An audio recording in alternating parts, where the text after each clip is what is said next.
श्री शिवाय नमस्तुभ्यम। सावन शुरू होने से पहले ही अपने घर पर ये चीजें लाकर रख लें। महादेव माता गौरी के साथ पधारेंगे, आपकी रोग दोष संकट पीड़ा से आपको मुक्त करेंगे। आप सभी जानते हैं सावन का महीना सबसे पावन पवित्र महीनों में से एक है। अगर आप जीवन में हार चुके हैं, कई तरीके के कार्य करके देख लिए हैं लेकिन सफलता हाथ में नहीं आई है, तो ये दुर्लभ मौका है जब प्रभु की प्रसन्नता के लिए आप कोई न कोई कार्य कर सकते हैं। सावन का महीना चातुर्मास का सबसे श्रेष्ठ महीना होता है। श्री नारायण शयन की मुद्रा में होते हैं। अब पूरे ब्रह्मांड का कार्यभार बाबा के हाथों में होता है। ऐसे में महादेव माता पार्वती के साथ सावन के महीने में पृथ्वी पर भ्रमण के लिए निकलते हैं और भक्तों की सभी मनोकामनाएं पूर्ण करते हैं। इस बार का सावन बहुत ही दुर्लभ है। इस बार हमें सावन की 4 सोमवार मिलना है। सावन का महीना बहुत ही दुर्लभ और श्रेष्ठ होता है। इस महीने में काफी त्योहार आते हैं, जैसे कि सावन का महीना 30 जुलाई 2026 गुरुवार से शुरू हो रहा है और 28 अगस्त शुक्रवार के दिन इसका समापन होगा। सावन का सोमवार का व्रत होगा, मंगला गौरी व्रत होंगे। इस महीने रक्षा बंधन, नाग पंचमी, हरियाली तीज, हरियाली अमावस का बहुत ही महत्व होता है। सावन का हर दिन अपने आप में एक चमत्कारी रूप में महसूस करने का महीना हो। जो भक्त शिव और नारायण को अपना आराध्य मानते हैं, माता गौरा, माता लक्ष्मी को अपना आराध्य मानते हैं, वो सावन महीने का खूब इंतजार करते हैं। सावन के महीने में आप कैसे किस तरीके से क्या तैयारियां करके रख सकते हैं, किन चीजों का ध्यान रख सकते हैं, आइए जानेंगे। सावन शुरू होने से पहले ही अपने घर की साफ सफाई कर ले। चातुर्मास अर्थात बरसात का समय, कीट पतंगे का भी डर लगा रहता है। सावन में हरी सब्जियां नहीं खानी चाहिए। इसके पीछे एक वैज्ञानिक कारण भी है। छोटी छोटी जो जीव होते हैं विषैले, हरी पत्तियों में चिपके हुए होते हैं। उबला हुआ पानी इस समय पीना चाहिए। दूध इत्यादि का प्रयोग कर रहे हैं तो उसे उबालकर अच्छी तरीके से प्रयोग करना चाहिए। वहीं पहाड़ी यात्राएं जहाँ पर नदी तालाब अधिक होते हैं, पानी वाले इलाके जहाँ पर होते हैं, लंबी यात्राओं में स्वयं को और परिवार को जाने से रोक। प्राचीनतम समय से ही ऋषि मुनिजन कहकर गए हैं, इस समय एक स्थान पर बैठकर प्रभु की जितनी उपासना की जाए, जितना आध्यात्मिक मार्ग प्रशस्त किया जाए, उतना सावन महीना प्रशस्त होता है। इस महीने को सफल बनाएं और एक जगह बैठकर ही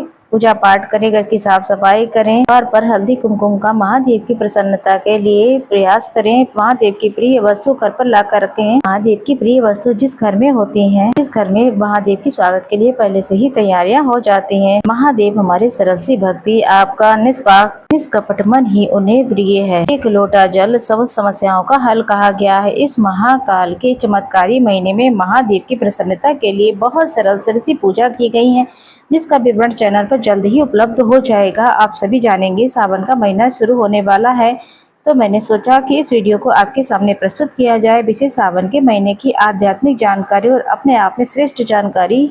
जो आध्यात्मिक मार्ग को प्रशस्त करना चाहते हैं तो हर हर महादेव चैनल पर जरूर लिखें। अब कौन कौन सी चीजें हैं जो आपको लाकर पहले ही घर पर रखनी है। महादेव बाबा जो है भोले वाले हैं। कोई भी चीज घर में लाने से पहले सबसे पहले अपने तन और मन की शुद्धि जरूरी है। अपने घर की साफ सफाई के साथ मन तन की शुद्धि करें। झूठ छल कपट इत्यादि को, राग द्वेष को, किसी भी स्वरूप में आप द्वेष रखता है तो आप क्षमा करें उसे। क्षमाशील व्यक्ति ही हमेशा सदैव सुख पाता है। वो भक्त महादेव को सबसे ज्यादा प्रिय होता है। महादेव स्वयं कहते हैं, निर्मल मंजन सो मुहे भावा, मोह छल छिद्र कपट न भावा। सबसे पहले आप अपने मन से छल छिद्र को, कपट को आप उखाड़ फेंकिए। स्वच्छता के साथ शिव पूजा की तैयारियां कीजिए। अगर इस महीने आप कोई नियम नहीं ले सकते हैं, कुछ भी नहीं कर पाते हैं, इस महीने प्याज लहसुन तामसिक चीजों का सेवन न करें। इस बात का भी ध्यान रखें। महादेव जितनी जल्दी प्रसन्न होते हैं उतनी जल्दी रुष्ट भी हो जाते हैं। अगर आप यहाँ शिव पूजन की आप तैयारी करें तो सबसे पहले आप अपने घर पर ला के रखें बेलपत्र का पौधा। जिस घर के पीछे साइड अर्थात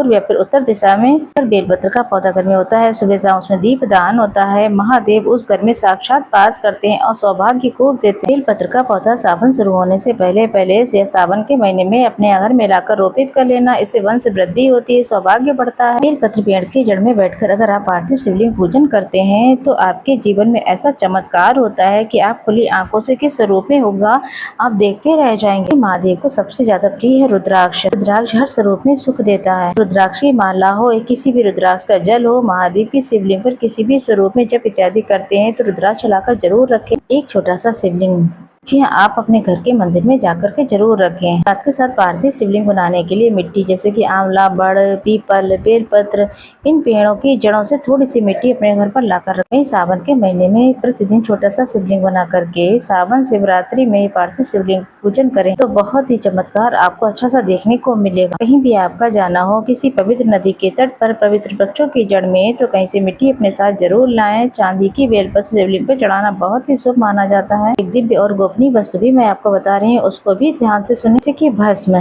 जैसे देवी देवताओं को सोना, चांदी, तमाम तरह के आभूषण पसंद है, उसी तरीके से मेरे महादेव को भस्म बहुत प्रिय है। चाहे वो अलोनी गोबरी की हो भस्म हो या फिर चिता की भस्म हो, मेरे महादेव को बहुत अधिक प्रिय है। सावन शुरू होने से पहले आप अपने घर पर स्वयं से बनाए, चाहे गोबर के कंडे की हो या फिर किसी रूप में हो, आप अपने घर पर लाकर रखें। शिवलिंग पर प्रतिदिन थोड़ा थोड़ा समर्पित करें। वहीं डमरू जो कि महादेव को बहुत प्रिय, इसे ला करके रखें। सावन के महीने में सुबह शाम प्रतिदिन डमरू बजाएं। महिला हो चाहे पुरुष हो, उस घर से नकारात्मक दोष दूर हो जाते हैं, खूब सकारात्मकता रहती है। वहीं महादेव की शिवलिंग पे जो छोटा सा नाग होता है, उसे छोटा सा चांदी का अगर लाकर रखते हैं तो बहुत ही शुभ होता है। सावन महीने में हरी कांच की चूड़ियों का बहुत महत्व है। सावन महीना शुरू होने से पहले हरे रंग के वस्त्र, हरे रंग की चूड़ी, सुहाग सामग्री गौरा माता के लिए अपने लिए लाकर जरूर रखें। समय और भाग्य बदलते देर नहीं लगेगी। तांबे का लोटा अपने घर पर लाकर रखें। तांबे का लोटा मंगल से संबंध रखता है। शिवलिंग पर हर रोज चंद्रमा की, मंगल की और सूर्य की स्थिति मजबूत करने के लिए शिवलिंग पर तांबे के लोटे से जल जरूर चढ़ा। हालांकि आप किसी भी लोटे से आप जल चढ़ा सकते हैं। धतूरा महादेव को बहुत प्रिय है। आंकड़ा, बेलपत्र, भस्म, भांग के पत्ते, ये चीजें महादेव को बहुत प्रिय हैं। महादेव को जो जो चीजें प्रिय हैं उन चीजों को आप पहले ही ला कर रखिए। अगर आप हमारे साथ जुड़े रहेंगे तो सावन के प्रत्येक दिन मैं शिव महापुराण का कथा पढ़ूंगी और वो आपको भी सुनाऊंगी। आप जानेंगे उसमें क्या लिखा है, आपकी ज्ञान में वृद्धि होगी। तो सावन में आप सभी शिव महापुराण घर पर लाकर रखें, खूब पूजन करें। समय और भाग्य बदलते देर नहीं लगेगी। इस तरीके से सावन आने से पहले कुछ चीजें जरूर लाकर अपने घर पर रख लें। सावन के महीने में आप नियम ले लें कि इस तरीके से मैं पूजा पाठ करूंगी, वही माता गौरी महादेव आपसे कराएंगे।